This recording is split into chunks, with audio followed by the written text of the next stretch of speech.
स्वराज ट्रॅक्टरचे अधिकृत विक्रेते लक्ष्मी ट्रॅक्टर, कळंब, तालुका आंबेगाव येथे मिळेल ट्रॅक्टर दुरुस्ती. संपर्क कानडे बंधू. लक्ष्मी ट्रॅक्टर, भक्कम ताकद, भक्कम विश्वास. नक्की आपली आहे.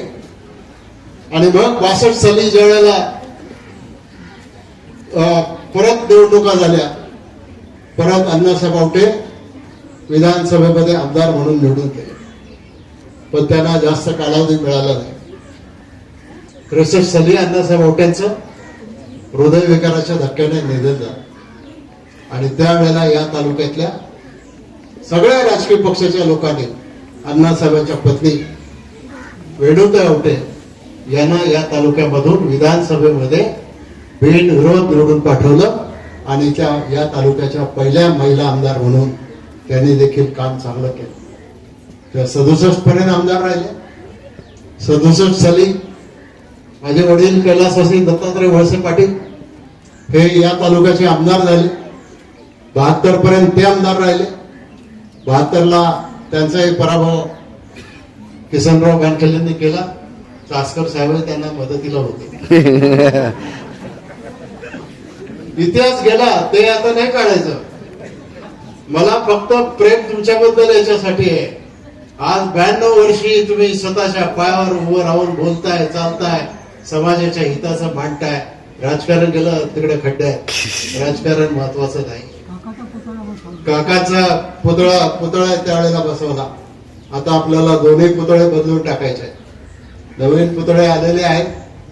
आपल्याला लवकरात लवकर हे पुतळे बदलायचे, कारण आता ते खूप जुने पुतळे झाले आणि थोडस त्यांच्या याच्यासाठी दिसणारे असे पुतळे आपल्याला या ठिकाणी बसवायचे. 72 ते 78 किसनरावजी बानखेले आमदार राहिले. 78ला बीडी काळे साहेब आमदार म्हणून निवडून आले.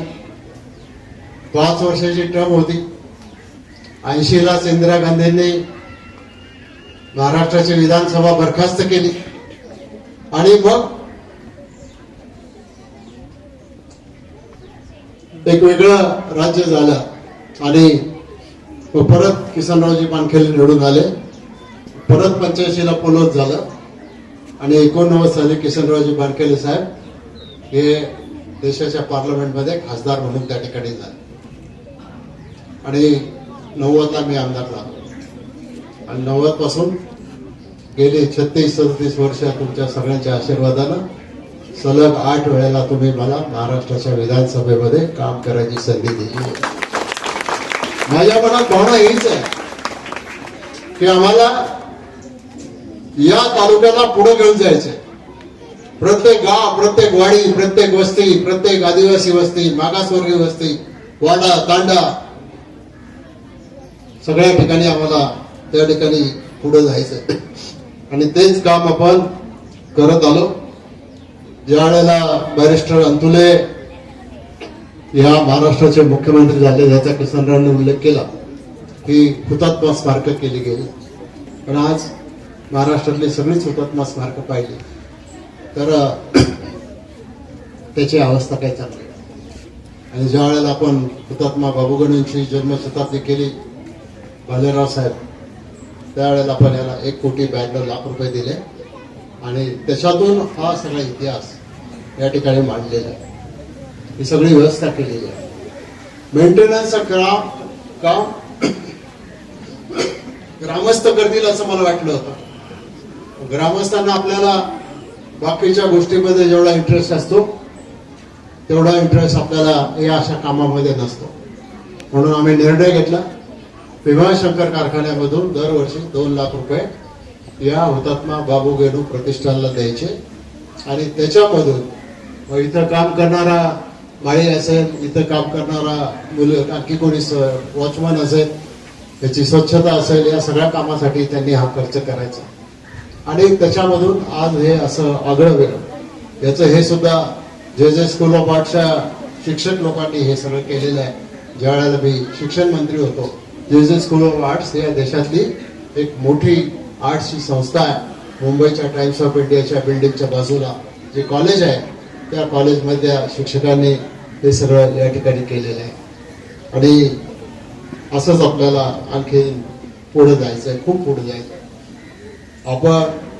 मला बऱ्याच वेळा इथं गावात आलं एका गोष्टीचं शल्य वाटतं की या कार्यक्रमात ग्रामस्थ जेवढ्या संख्येने सहभागी व्हायला पाहिजे तेवढ्या संख्येने सहभागी होतात. माझी सगळ्या ग्रामस्थांना सांगण्या हे हुतात्मा बाबू वेणूंचं स्मारक म्हणजे फक्त किसनराव शहीद आणि त्यांच्या कुटुंबाची मालकी नाहीये, ही समाजाची मालकी आहे, हे समाजाचं आहे. इथं या गावामध्ये राहणाऱ्या प्रत्येक माणसाने या कार्यक्रमामध्ये आपण दिवाळीला, पाडव्याला, आणखी दुसऱ्या कुठल्या सणाला जेवढं आपण त्या ठिकाणी काम करतो तेवढंच काम आपण या ठिकाणी केलं पाहिजे. आणि म्हणून माझी आपल्याला सर्व ग्रामस्थांना विनंती आहे, हा अतिशय आपल्या भाग्याचा दिवस आहे की ज्या गावामध्ये स्वर्गीय बाबू वेणू, स्वर्गीय अण्णासाहेब आवटे, स्वर्गीय वेणूताई आणि चासकर साहेब सुद्धा जिल्हा परिषदेचे सदस्य होते 72 साली चासकर साहेब सुद्धा पवनराव होते ना. हा दत्तोबा सभागृहाचं सांगणार आहे तुम्ही, मला माहिती आहे तुम्ही तेवढ्यावर टपलेले आहे.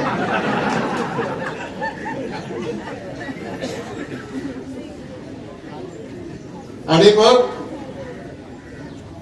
हा सगळा इतिहास झाला. आता हा मागचा इतिहास झाला, आता आपल्याला पुढचा इतिहास घडवायचा. आणि पुढचा इतिहास घडवण्यासाठी मी जेव्हा जेव्हा इथे येतो मला या म्हाळुंगे पंढरपूरबद्दल इतकं म्हणजे आळंदी पंढरपूर सारखी ही नतमस्तक होण्यासारखी ध्रुवी आहे, ही भावना माझ्यासारख्याच्या मनामध्ये तयार होते. त्यामुळे इथे येताना मी कधी खाली हात येतच नाही. मागच्या वेळेला मीच बोललो होतो इथं एक चांगलं सभागृह पाहिजे, आपल्याला पावसात कार्यक्रम करावा लागतो. सरपंच ताई काय झालं सभागृहाचं? जेव्हा माननीय साहेबांनी आपल्याला निधी मंजूर करून दिला त्यावेळी आपण ग्रामपंचायत मार्फत प्रस्ताव पाठवून मोजणीसाठी प्रस्ताव केला.